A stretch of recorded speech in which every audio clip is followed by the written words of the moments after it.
Mr. Speaker, we really have two bills before us tonight that have been mashed together for the oldest of political reasons. So let me explain my position on both and why I urge my colleagues to vote in the negative on this legislation.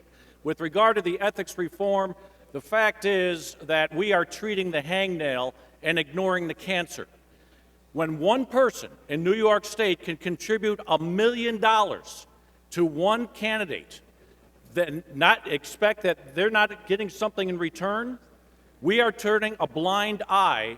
If we are serious about ethics reform in New York State, we need to address limited liability companies. And when limited liability company reform was taken off the table by this governor on the very first day of the ethics negotiation, that told, I think, truthfully, everybody in this room that he is not interested in ethics reform. He is interested in the appearance of ethics reform.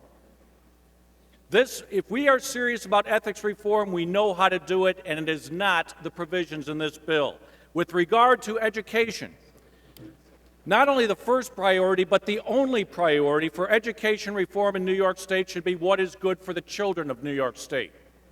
This bill is about evening scores against people that did not support the governor's last political campaign.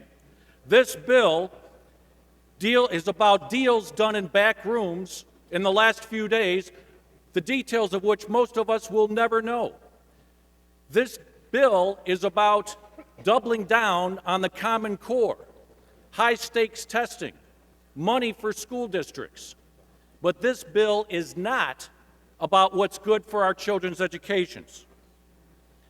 This bill, if we were serious about what's good for the kids, would include the education investment tax credit.